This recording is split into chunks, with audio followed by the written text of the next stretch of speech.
Hello, and welcome to another casual anime review. In this episode, going to be talking about that time I got reincarnated as a slime, or I think more commonly referred to as just the slime anime. Currently, there are 2 full seasons, and I think about 4 or 5 OVAs from the first season, and I want to say there's plans for a third season in the works currently, because at the end of the very last episode of season 2, it says to be continued at the end, meaning that they want to make more episodes. I would assume that's what the to be continued refers to. Anyways, I could be completely wrong on that. But there is an entire arc in the series that has yet to be resolved, and I'm pretty sure they might want to start a new one, once that current arc is finally resolved. At least I assume they're probably going to throw one more arc into the show.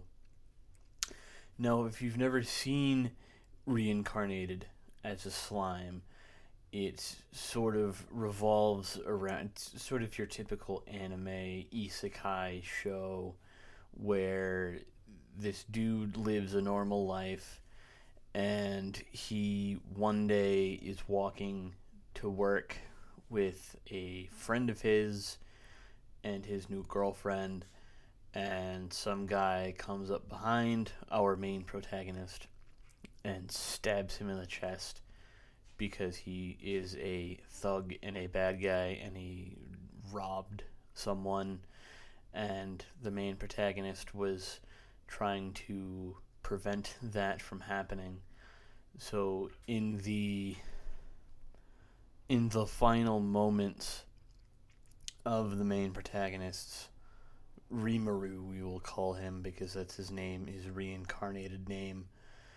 In Rimuru's last moments as a human being in this world, he wishes to be more sort of resilient to attacks from people, more robust, and a few other things that prevent him from being murdered or prevent him from reaching such gruesome ends as he did in his life on Earth. So that results in the main character Rimuru being reincarnated as a slime. So that's kind of how we get to that point in the whole story.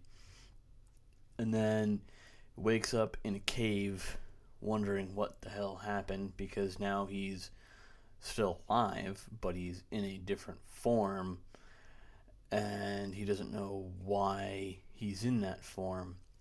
But he has this sort of voice in the back of his head, kind of like a command or sort of like an all-knowing being in his mind telling him exactly what happened and why it happened and all of that fun stuff. So in this cave, Rimuru realizes that he's a slime now, which is cool, and he meets a dragon, Valdora. The dragon's name is apparently the dragon. But before Rimuru meets the dragon, he fights a couple monsters, gains some power, and discovers some things about himself that he did not previously know from this all-knowing source of information that he has now implanted, I guess, in his mind, that sort of gives him sort of a back entrance into some, helpful hints and tips and tricks of his new world, and sort of kind of helps remind Rimuru of who he is and who he's talking to and why sort of kind of like a whole little recap, kind of like I said, like an all-knowing sort of being, but it's just a disembodied voice in Rimaru's head. Um, so they meet the dragon, and the dragon is apparently stuck in this bubble that the dragon can't get out of because the magic is too strong for him to break out of it. So Rimuru kind of, I guess, envelops the whole magical bubble and kind of eats Valdora. I guess is the best way to describe that and what that is and happened. And so the whole story progresses. Rimuru eventually gets out of the cave, comes up upon some goblins, teams up with the goblins, saves them.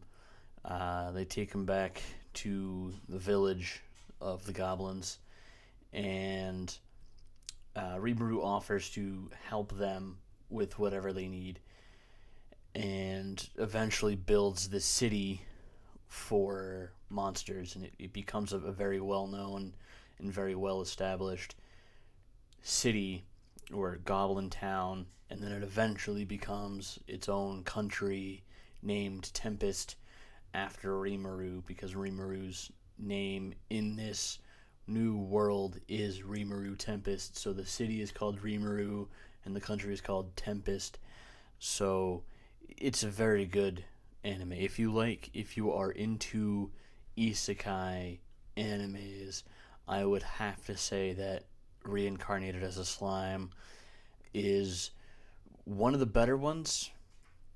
You know, I am a fan of the isekais that, not isekais like Sword Art Online, where the main character plays this new video game and then gets stuck in the new video game and can't get out of the video game, and or either like what with Sword Art Online did is eventually they were able to get out of the video game into the real life and do stuff there, which is sort of interesting, but I kind of feel like that defeats a little bit of the whole isekai thing. So for me, if it stays within the whole world that they've created for this isekai, I kind of like that a little bit better. That's just my personal opinion, though, on isekais, is I just sort of like those isekais a little better than the Sword Art Online style isekais. So for me, in terms of an isekai, I think that Sword Art Online is a somewhat inferior isekai to the slime anime isekai, where the main character dies in their human life and then are then reincarnated into this new world. And one that I am currently watching, The World's Greatest Assassin, is reincarnated as a noble. I think that's what it's called. Or an aristocrat. The World's Greatest Assassin is reincarnated as an aristocrat or something along those lines. That is sort of like this guy dies. I'll have a whole casual review on it when I'm done watching it. But this dude dies and he's given the option to either just end his life kind of where it ended, or get reincarnated into this sort of like fantasy world of swords and sorcery, and just on one stipulation that they have to kill a certain person in that world. So I kind of like isekai like that, where these people get reincarnated into, they die in the real world and they just get reincarnated into the new sort of fantasy world. That is more my style of isekai. So that kind of bumped up the slime anime more, a little bit higher up on my list for favorite isekais. And that's pretty much all that I got to say about that. So, see ya.